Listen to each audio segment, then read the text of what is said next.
off of my materials, it has to be potent. That's pretty much my influences were from dark poetry. I give it to that, and Holocaust helped out a little bit too. The Gothic community helped out a lot too, because that was it's a community about the emotions of what's going on in that regard, to the regard of the most painful, sorrowful things. You know what I mean? A lot of Goths self-mutilate. A lot of Goths, they wear black. You know what I mean? And the black is for the respect for the dying and the dead. And that's another point that I need to bring up is that every Goth will be different in their way of explaining what Goth is to them. You know what I'm saying? What the Gothic culture is. But the Goth is a subculture like hip hop, and I feel it, man. That's what I'm all about, is representing the dark side of things, because it's just so beautiful, man. It's got a lot of beauty in it. I must say that they were my influences. You know what I mean? The dark poets that I heard, that I heard in person and on the computer, and they really did it for me, man. They opened up my mind, and my mind was like feeling it. It was all about it was my time to express myself, and that's what I did. It started to express myself lyrically, and I've been writing poetry and rhymes since I was about 14, and back then it wasn't nothing like it is now. It was more like rah street thug shit when I first started out, but I started to grow and started to mature and started to express myself in a deeper way. I wanted to express myself so that other people would understand. It became important for me to express that, the dark side. You know what I mean? What do you think about the state of hip hop music today, and where it's going? I mean, we've heard Nas made an album called Hip Hop Is Dead, and a lot of cats seem to think that have a very negative attitude about hip hop music in general. And I think what they people who are sort of stuck in that negative mindset about hip hop music in general is that those people don't even realize that cats like you exist. They don't know that there are still people who are completely doing it for the sake of doing their own thing and a way of expressing their own interests and the stuff that they're into, and that I make beats for the same reason. So here in this room we have proof that hip hop is alive, So if you could just comment about what you think musically you have to offer, the future of hip hop, and maybe a little bit about the negative attitude about it that we see, all over the place nowadays. Definitely. It's a beautiful collage that I have with my whole style. It's just you got the satanic influences in there. You pour that into the mix.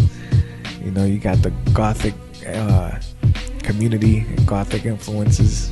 Throw that into the mix. You know what I mean? And you got the raw hip hop side too, where the b-boy era, where it was like, you know what I'm saying, you step to me the wrong way, you're gonna catch it. You know what I mean? And it was like hip hop letting it be known that I ain't taking no shit. You know what I'm saying? The b-boys were like, my style is better than yours, and I'll show you why. This is why. You know what I mean? But as far as hip hop goes, I mean, I think it's beautiful that it's grown as much as it has, because I remember when it was first coming out, people didn't even know what to call it. It was just like, you know what I mean?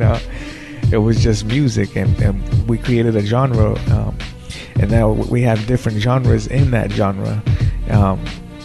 So it's a beautiful thing to have it flourish the way it is. It's expanded all across the world, and I'm glad that it did, because people have things that they need to say, and this sometimes you can't just explain it to somebody who wants to know. You know what I mean?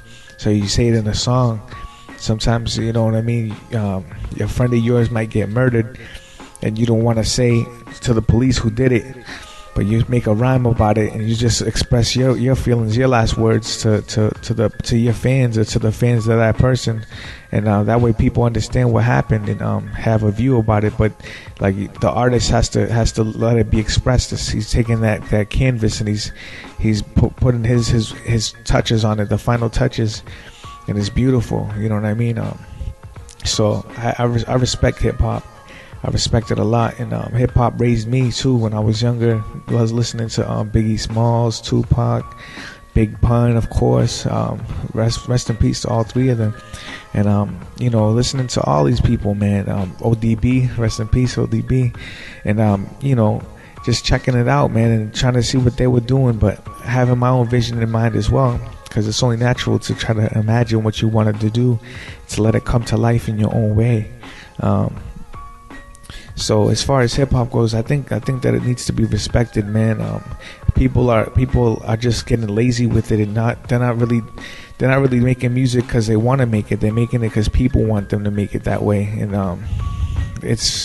I've just heard a lot about the fans, and how the fans aren't even feeling the music like that, and that the big machine is being funded by these super rich people who have enough money to influence to have enough money to influence a record label, and to tell the record label this is what the people want to hear. And then they got fans and a following because people do like music, you know what I mean? But it doesn't mean that that's what they want to hear. So it's pretty intense when you think about it, and in that way where it's not necessarily a thing that the artist might want to do, but the artist makes music because that's what they're told to do by the record label. It's pretty bad in that way. It's horrible. But I'm glad to be an underground MC, and I would like to be heard, you know what I mean, by the masses. It would be good to have them hear it and see what they think about it, and see what they do with it, and see how they will take my influence and create their own canvases as well, create their own paintings and music. I want to see how that's gonna come out. You know what I mean? Absolutely. I was reading an interview recently with Chuck D from Public Enemy. Respect Chuck D. He was basically saying that one of the advantages of making hip hop nowadays is that we have the access to the internet, and you can promote yourself through the internet. And back in the day, to get put on, you would need a record contract. You would need to get in the door and have everybody else, a group of people, do everything for you. And one of the advantages of the internet now is that you can make your own video, you can make your own music, and you can put it out there, and it will get exposure that you never would have been able to get years ago. So my opinion is that the future of hip-hop is bright, because cats like us have so many different ways to get ourselves out there, and that we never would have had, even 10 years ago. You didn't have that. It's very easy to put a negative spin on it. I prefer to put a positive spin on it, because people, if you have a specialized type of music like you do and I do, you even more so, people will seek that out. The people who want to hear it will find it, and that's the power of the internet. Things are good, things are looking up for hip-hop. Yeah, you got cats that are doing tracks about van sneakers and shit. That's pretty interesting right there,